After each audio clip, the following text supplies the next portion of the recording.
बालकांड के अंतर्गत भगवान श्री राम की बाल लीला का आनंद लें।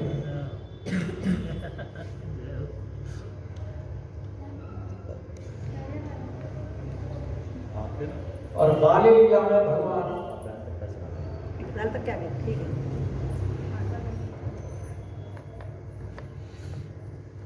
सबको आनंदित कर रहे हैं। तो सबसे पहले तो उन्होंने अपनी माता को आनंदित किया है।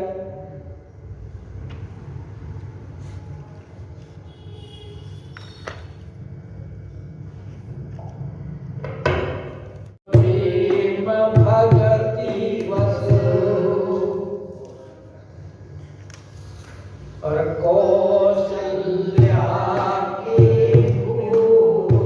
क्रम से आनंद ले रहे भगवान। सबसे पहले अधिकार तो मां का ही होता है, तो इसलिए सबसे पहले आनंद किसको दिया है? मां को आनंद। उसके बाद फिर किसको आनंद दिया है?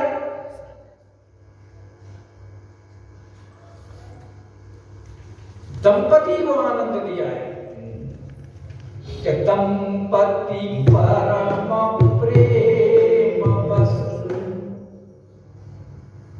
कर शिशु चरित मुनि। क्योंकि जब शुरू में तो माँ के पास रहता है, थोड़ा सा बड़ा होता है तो फिर पिता के पास भी चला जाता है।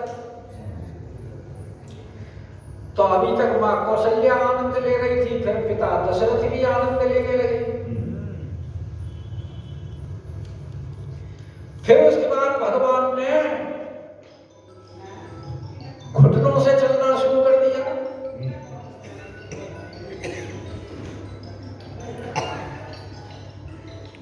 और अपनी बाल लीला करने लगे कि परम चरित अपारा और करत फिरत जाऊं सुकुमारा।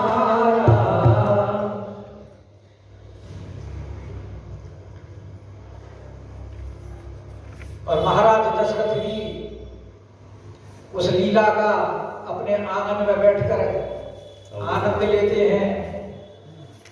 भगवान को अपने गोद में बिठा करके भोजन कराते हैं और फिर और थोड़े से बड़े होते हैं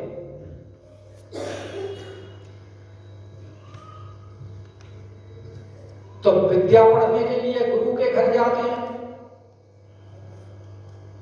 और गुरु जी उनको सब विद्याओं में निपुण कर देते हैं। थोड़ी सी बात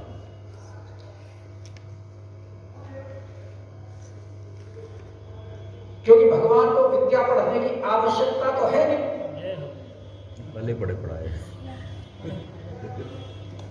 जिनकी श्वास ही चारों वेद हैं। जाकी सहज श्वास सुधि चारी, तो उन्हें पढ़ने की आवश्यकता क्या है? कौतुक की बात। ये तो भगवान लीला कर रहे हैं, कौतुक है भगवान के लिए।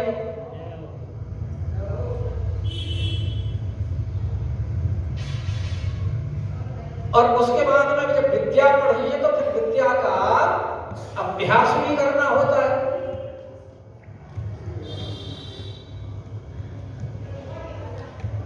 क्योंकि अगर विद्या का अभ्यास नहीं करा जाए तो विद्या भूल जाती।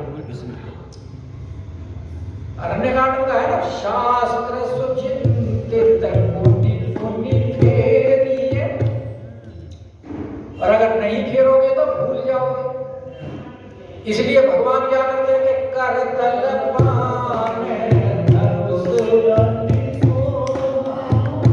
हाथ में भगवान हमेशा धनुष और बाण धारण करे रहते हैं। यहाँ की उन्हें छोड़ते नहीं और उन्हीं को लेकर के नगर में विचरण भी करते हैं। और भगवान की वो शोभा इतनी अद्भुत होती है कि जब वो नगर में विचरण करती है धनुष बाण लेकर के अपने भाइयों के और सखाओं के साथ में, तो जिनकी भी दृष्टि उनके ऊपर पड़ती है, थकित हो ही सब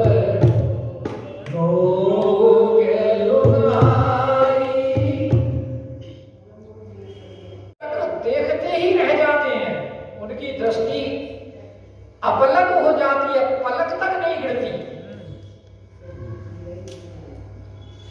और इस प्रकार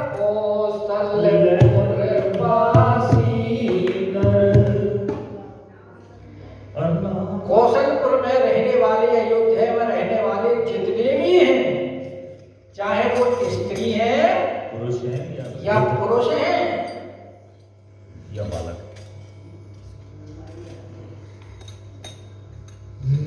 वृद्ध और बाल और प्राण होते प्रिय लागत, सब कहूँ राम कृपा।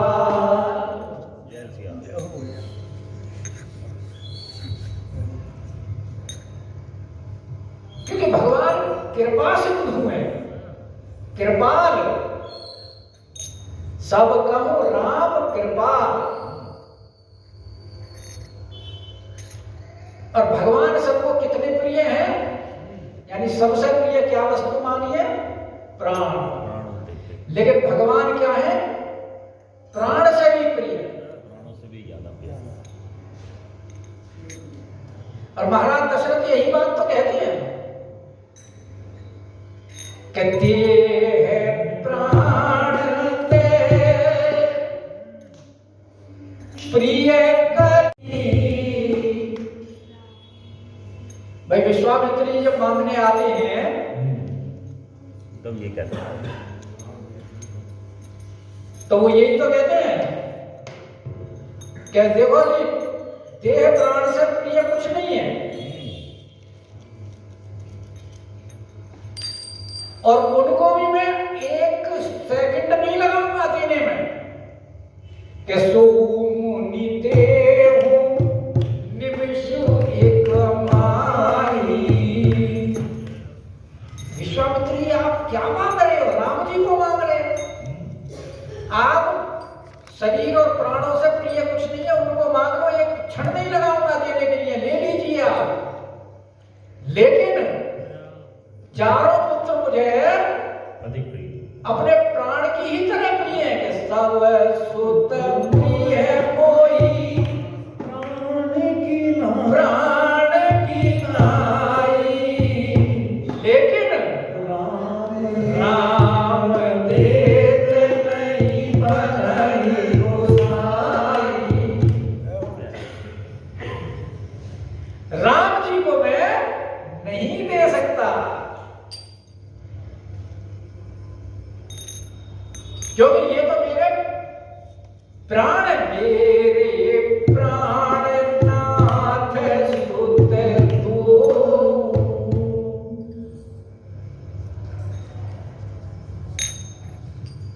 इस सिर्फ दशरथ जी की बात नहीं है, सारे अयोध्या वासियों को भगवान ऐसे ही प्रिय हैं जैसे महाराज दशरथ को प्रिय हैं। इसीलिए यहां गोस्वामी बात कर रहे हैं कि प्राण होते प्रिय लागत, अरे सब कहूँ राम कृपा।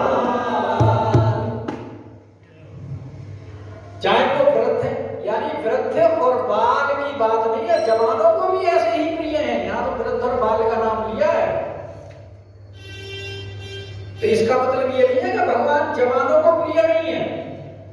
तो नर नारी लिखा है नहीं, नर और नारी में तो वृद्ध और बाल दोनों ही आते हैं। वृद्ध और बालक अलग लेकिन यहाँ युवा नहीं लिखा, भाई बालक कह दिया और बूढ़ा कह दिया, बीच वाले तो अपने आप ही आ गए। आदि कह दिया और अंत कह दिया, तो बीच का उसमें समावेश हुआ या नहीं हुआ? और फिर जवानों के बारे में तो अयोध्या कांड में जब आएगा, भगवान राम को जब वनवास होता है तो उस समय जवानों की स्थिति क्या होती है? जब सुनते हैं कि राम जी वन को जा रहे हैं, तो सारा अयोध्या शमशान की तरह भयंकर दिखाई देता है। और उस समय जितने भी जवान हैं, वृद्ध और बालकों को दिए, अयोध्या कांड में पढ़ेंगे, तो उस समय बाल और वृद्ध ही घर में लगे, जवान तो भाग लिए, क्योंकि बूढ़े भी नहीं भाग सकते, बालकों को ले नहीं और बालक जो है वो जा नहीं सकते, और जवान जो है बूढ़ों को और बालकों को छोड़ करके और भगवान जी के साथ प्रथम वास तमसा में सारे जवान गए, तभी छोड़ के भाग गए राम जी। तो ये मत समझो कि जवानों को प्रिय नहीं है, भगवान जवानों को भी उतने ही प्रिय है। गोस्वामी जी ने इसीलिए वृद्ध और बालू कह के उनका बीच में समावेश कर दिया कि बंधु सखा संग ले ही बुलाई। तो जब भगवान धनुष बाण लेकर के विचरण करते हैं अयोध्या की गलियों में, तो उसके बाद में फिर और थोड़े बड़े होते हैं तो शिकार के लिए भी जाते हैं। अब शिकार के लिए किस किस को साथ लेके जाते हैं? तो सबसे पहले तो अपने भाइयों को साथ लेते हैं, भाइयों को छोड़ते नहीं, यानी भाइयों की प्राथमिकता सबसे पहले। आजकल भाइयों को बेशक कोई मत पूछो, रामचरितमानस हमको यही तो सिखाती है कि हमें अपना रहन सहन आचार विचार किस प्रकार से करना चाहिए।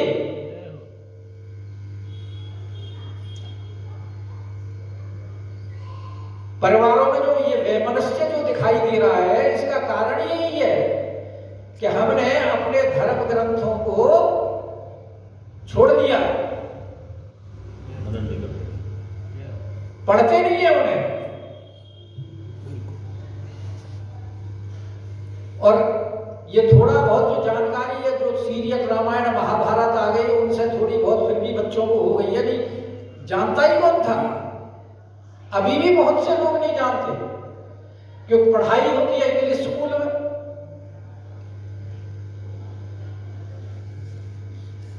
आजकल माँ बाप की प्राथमिकता यही है कि हम चाहे कितना कष्ट उठा लें, बच्चों को इंग्लिश स्कूल में पढ़ाएं। पब्लिक स्कूल में पढ़ाएंगे, अच्छे स्कूल में, सही बात। और पब्लिक स्कूल वाले कभी भी आपके धर्म ग्रंथों की शिक्षा देते नहीं, तो उनको बेचारों को जानकारी कहां से होगी। इसीलिए सब अपने अपने बारे में सोचते हैं, परिवार के बारे में कोई सोचता ही नहीं। और फिर आजकल की जो समाज की व्यवस्था है, उसमें परिवार ही इतने सीमित रह गए हैं, एक या दो, इससे ज्यादा है बस। सारे रिश्ते समाप्त हो गए। अब जिसके एक ही या दो होंगे, अगर एक लड़का एक लड़की हुआ तो ना उसके कोई चाचा है ना कोई ताऊ, और अगर दो लड़के ही लड़के हो गए तो बुआ का रिश्ता खत्म हो गया।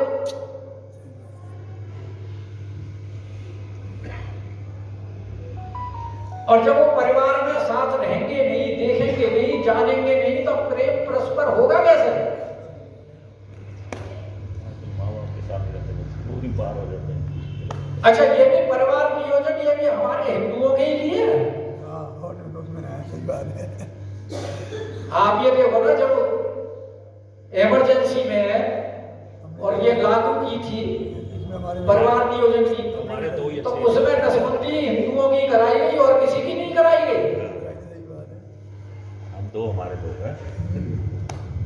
दफ्तरों में भी जितनी भी पाबंदी और जितने भी कानून लागू होते थे, सब हिंदुओं के ही परिवारों के लोगों को पकड़ के, हाँ भाई कितने बच्चे हैं, उनकी इंक्वायरी होती थी। मुसलमानों से किसी ने नहीं पूछा, ईसाइयों से किसी ने नहीं पूछा। ये हमारे ही लोगों के परिवारों को सीमित किया गया। ये कुठाराघात हमारी ही संस्कृति पर है। लेकिन राम जी सबसे पहले किनको बुलाते हैं कि बंधु, उसके बाद सखा, भाइयों के साथ सखा कि बंधु सखा संग ले बुलाई। और फिर क्या करते हैं कि बन रह गया नित खेलई जा। वन में जाते हैं शिकार के लिए, क्योंकि राजा के लिए शिकार बहुत आवश्यक है। राजा को युद्ध करना पड़ता है, अपने देश की रक्षा करनी पड़ती है, अपनी प्रजा की रक्षा करनी पड़ती है, चोर डाकू लुटेरों इत्यादियों से उनका संरक्षण करना पड़ता है। और उसके लिए उसको सबल होना आवश्यक है। और राम जी तो सबसे बड़े हैं। अब गुरुजी ने जो धनुर्विद्या सिखाई है, उस धनुर्विद्या को जब तक अभ्यास नहीं करेंगे तो कैसे पता लगेगा कि कितनी सीखी है? तो कैसे रावण राक्षस मरेगी? अभ्यास तो कर भाई निशाना ठीक लगता है या नहीं लगता, तो शिकार करके होगा ना। जब तक शिकार नहीं करोगे तब तक कैसे पता लगेगा?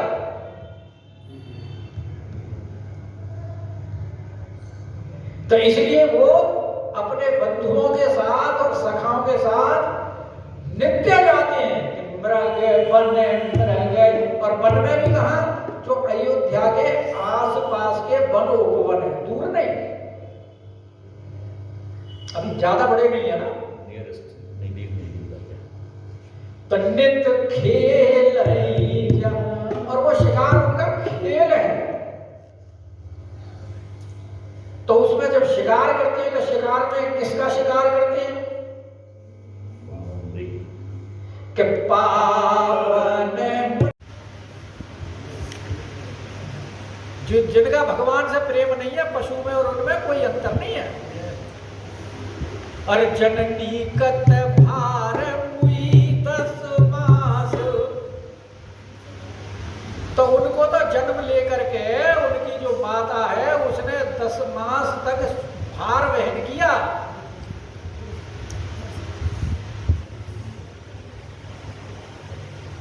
क्योंकि धन्यता जीव की है, सो कुल धन्य हो मां सुनो।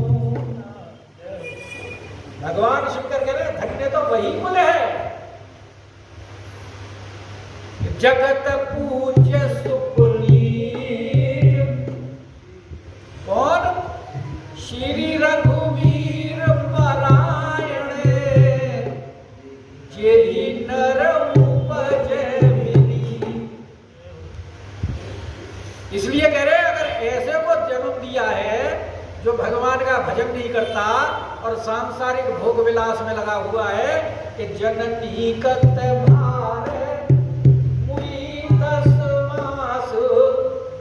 और इससे अच्छा तो भाई के बांझ रह जाती तो अच्छा था, गई किन या गर्भ गिर जाता। क्योंकि जर जाऊ सो जीवन जानकी नाथ, अरे जिए जग में तुम रो बिनु है। इसीलिए कह रहे हैं यहां कि जिनकर मन इन मारई जी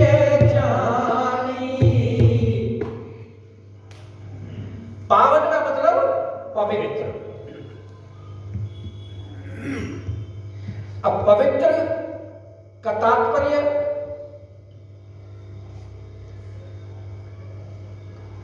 कि जो कस्तूरी मृग होते हैं उनको पवित्र कहा गया है।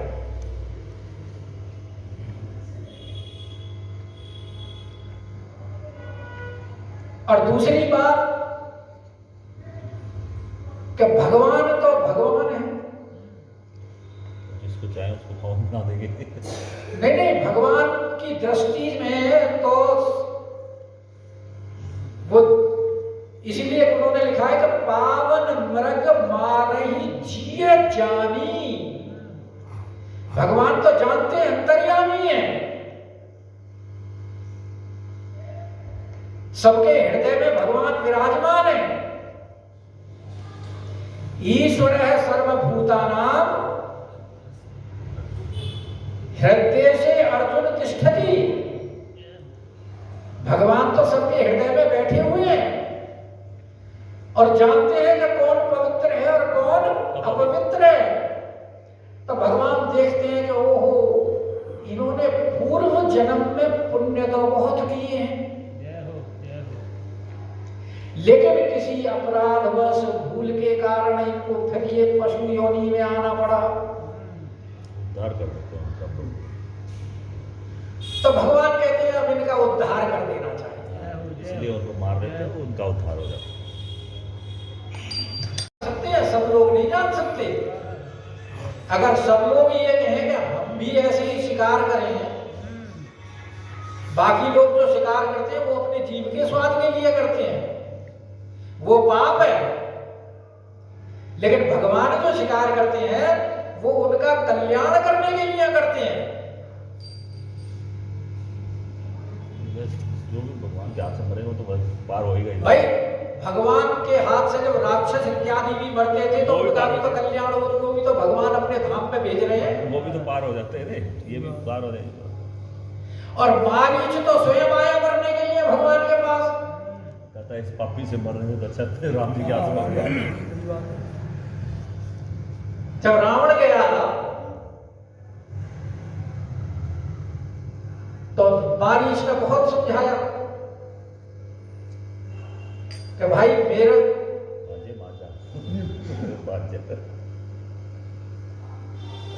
खर दूषण बाली हत्यो मनुष्य की असभरी बंड, वो कोई मनुष्य नहीं है। जब रावण नहीं माना तो सब उसने विचार किया कि भाई अब मरना तो दोनों तरफ से है, अगर इसकी बात नहीं मानता हूं तो ये मारेगा, और इसकी बात मानता हूं तो वहां भगवान के हाथ से मरना पड़ेगा। तो मारीच तो जानता है वो भगवान है, इसलिए बोला कि भगवान के ही हाथ से मर करके क्यों ना अपना कल्याण करूं।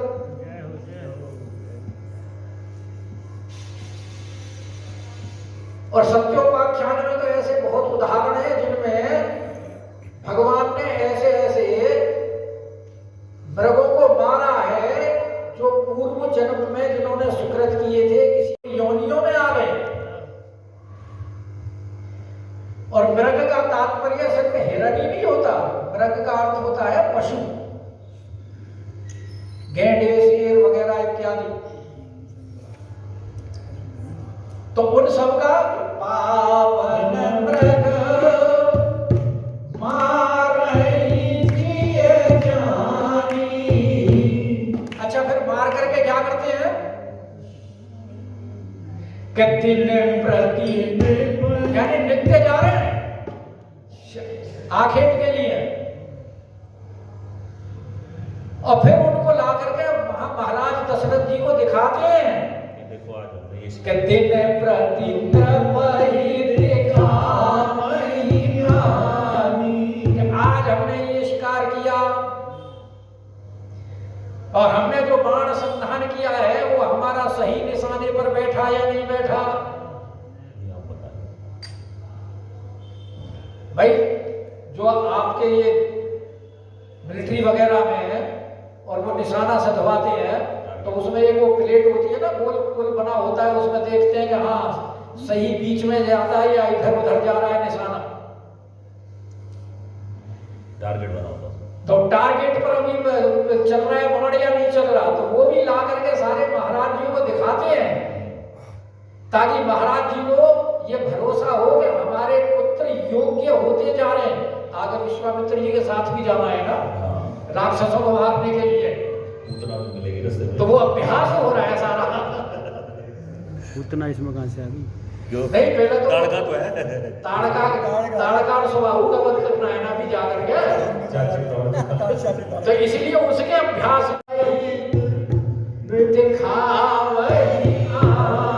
ला करके उनको दिखाते हैं।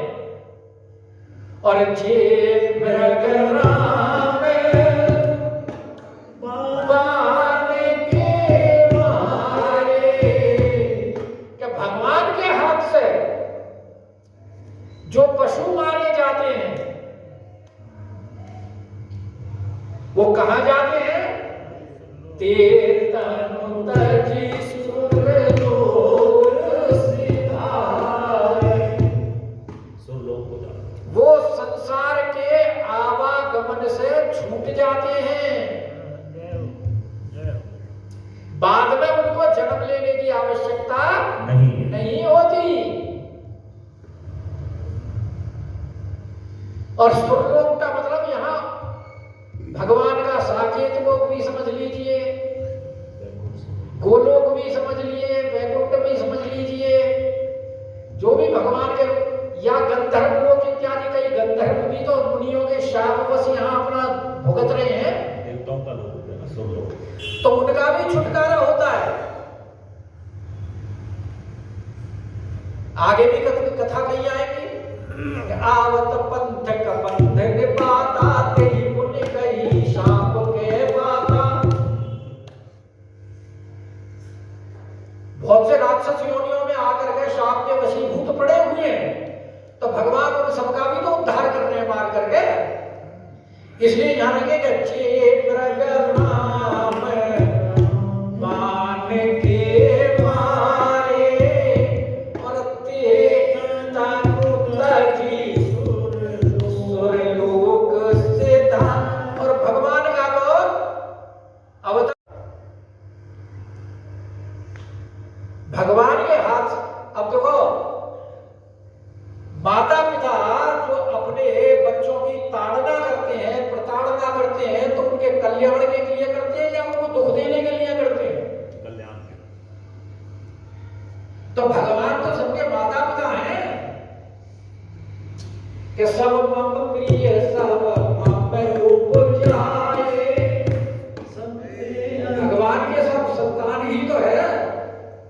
अब जैसा कोई अपराधी अब कोई अपराध कर देता है तो कोर्ट के द्वारा उसको फिर परिमार्जन करके और शुद्ध कर दिया जाता है। अब आपने सजा भुगत ली, अब आप पाप मुक्त हो गए। तो जैसे फिर जनसाधारण में वो और लोगों की तरह विचरण करता है, ऐसे ही भगवान उनको दोषों से मुक्त करके अपने धाम भेज देते हैं। इसलिए पावन मृग मारणी ये जानी, तो उनको पवित्रों को मारते हैं। और इसलिए तेज तनु तजी, जो भगवान के हाथ से मारे जाते हैं वो कहाँ जाते हैं? भगवान के धाम को जाते हैं। और उसके बाद में जब शिकार खेल करके आती है तो सारे दिन भाग दौड़ शिकार में होती है, थक जाती है। तो थक जाते हैं तो फिर माता जी पिताजी कहते हैं अच्छा अब थके हो गए, अब भोजन करो।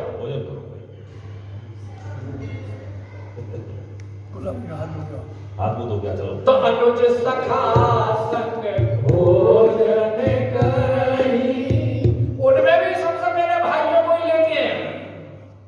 सबसे पहले किसका नाम है? अनुज।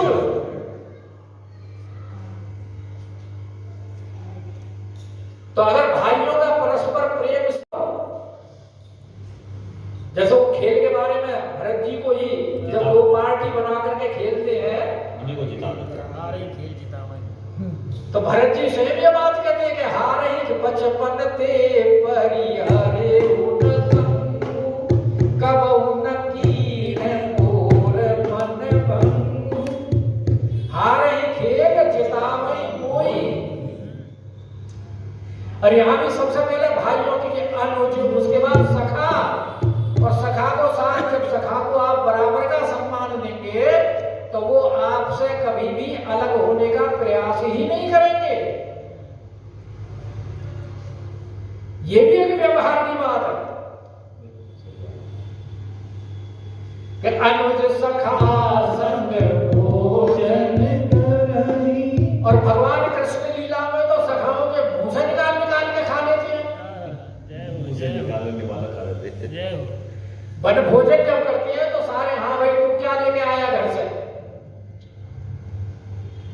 और सबके भोजन को चखते हैं। और कोई अगर जैसे मनसुखा जैसा बेचारा गरीब ब्राह्मण वो खट्टी बहेरी लेके आया, बोला या भगवान को क्या खिलाऊंगी, अच्छी नहीं लगेगी, और वो इसलिए जब पहले खा ले तो जबरदस्ती छीन के उसकी खाते हैं, तभी तो ब्रह्मा को मोह हो गया। वो चीजें बेटा लेकिन ये भगवान के सखा जो है भगवान के परिकर हैं, वृंदावन जा रहे हैं। मैं क्या वृंदावन जाने की तैयारी कर रही हूं, अभी चले जाते हैं। नहीं समय नहीं है ना जाने का। अपने आप ही चल जाता, आप थोड़ी जाते हो, अपने आप ही पहुंच जाते हो। चलो ठीक है, आगे चलो। इन सखाओं के कल बताएंगे क्या नाम है। क्या अनुज सखा, क्योंकि भगवान की ये नित्य परिकर है। भगवान जब अवतार लेते हैं तो भगवान अकेले नहीं आते, भगवान अपने परिकरों के साथ अवतार लेते हैं, और भगवान का धाम भी साथ आता है। और जब भगवान लीला संपन्न करते हैं तो भगवान अपने परिकरों के साथ और अपने धाम के साथ ही फिर वापस जाते हैं।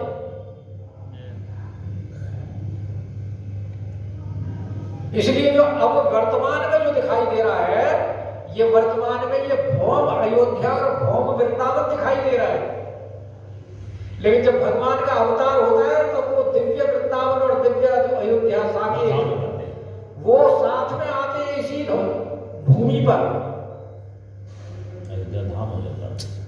और जो सिद्ध संत होते हैं वो अपनी सिद्ध देह से उसी दिव्य राधा यहाँ इसी भौम में दर्शन करते हैं। उनके लिए ये भौम ही दिव्य है।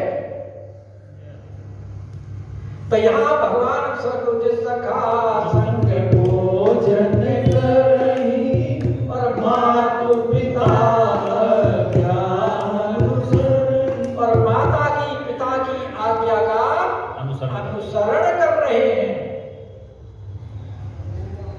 तो माता की आज्ञा का, माता तो भोजन के लिए कहेगी। माता का सबसे बड़ा लाड़ यही होता है मेरा पुत्र भूखा ना है,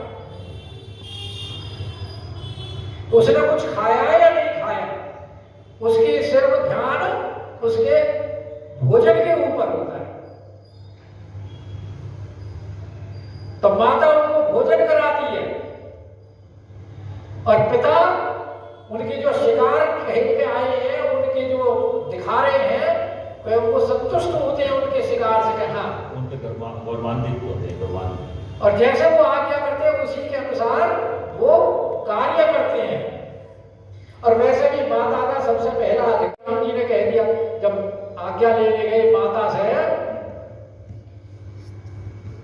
कि हमें 14 वर्ष का वनवास मिला है, तो कौशल्या ने यही तो कहा था, जो केवल तू आय सुतारा, तो जनी जाऊ जानी बड़ी माता।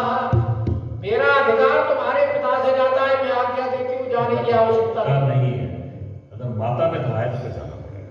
और अगर माता पिता की आज्ञा है तब कानन सत अवध समान, तब जरूर जाओ, क्योंकि फिर वहां डबल हो गया ना हिसाब किताब, माता का और पिता का।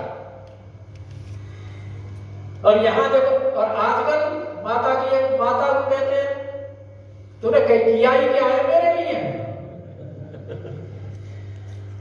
और पिता को कहते हैं तुम जानते क्या हो। तुम्हें कुछ नहीं पता। लेकिन राम मात पिता आज्ञा अनुसारी जेहि विधि सुखी होई पुरलो, करहि कृपा निधि सोई संजो। और जिस प्रकार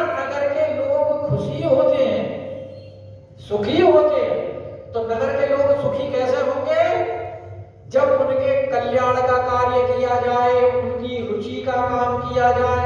इसका मतलब महाराज दशरथ जो राज्य कार्य करते हैं और भगवान राम जी जो भाइयों के साथ नृपलीला का खेल खेलते हैं, उसी राजा के कार्य को प्रजा के सुख के लिए प्रजा के साथ मिलकर के करते हैं और इतना सुंदर कार्य करते हैं कि उससे प्रजा बड़ी सुखी होती है। इसका मतलब प्रजा के कार्य करने में भी भगवान बड़े कुशल हैं।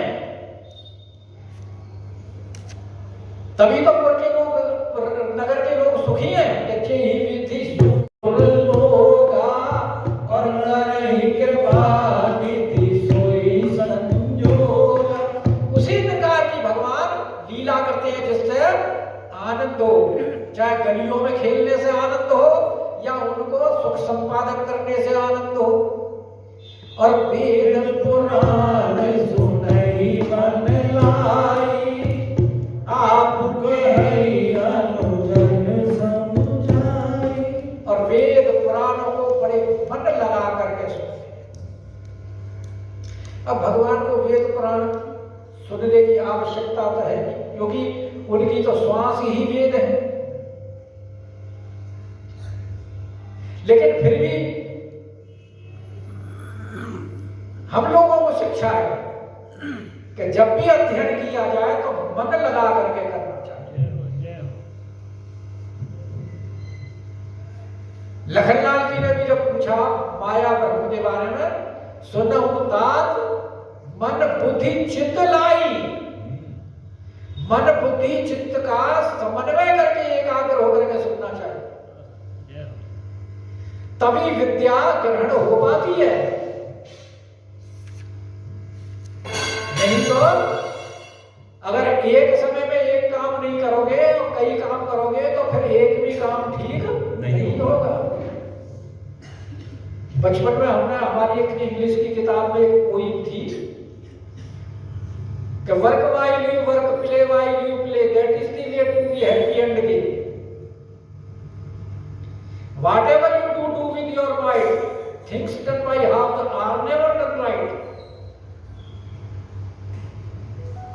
जब भी करो एक काम करो और एकाग्र होकर के करो। तो इसलिए यहां करें कि ही वेद पुराण सुनहि मन लाई, आपके अनुजन समझाई। और पहले तो सुनते हैं गुरु जी से, उसके बाद फिर मनन करते हैं, क्योंकि विद्या की चार ही गति हैं।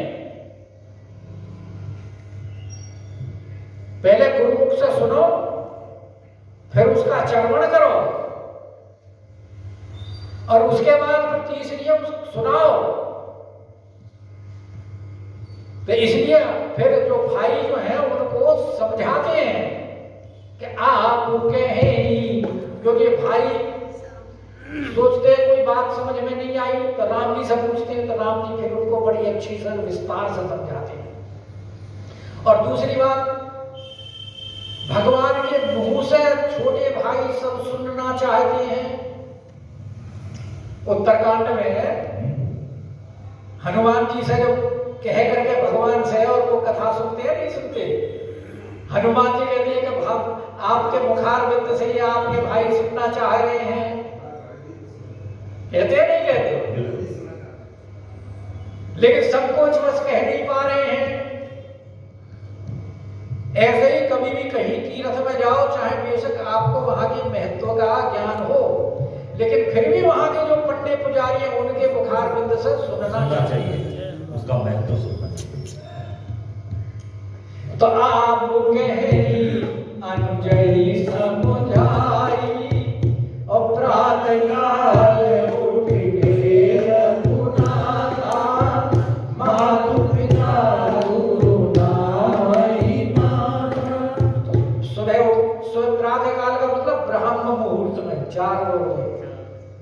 आजकल प्रातःकाल तो 8-9 बजे से पहले होता नहीं। 8 बजे होती है, होने वाला 10 बजे भी होता है, 11 बजे भी होता है, कई 12 बजे में होती है, कई बच्चों को फिर 12 बजे में होती है।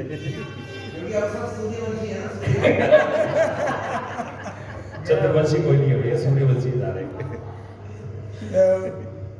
प्रातः काल उठ के रघुनाथ मातु पिता माता को प्रणाम करते हैं सबसे पहले, क्योंकि अभी तो छोटे माता के पास ही सोते हैं ना, इसलिए माता को प्रणाम करते हैं। फिर आगे पिता के पास जाते हैं, फिर पिता को प्रणाम करते हैं, उसके बाद बाहर जाते हैं, फिर गुरु को प्रणाम करते हैं। और आय सुनाई करे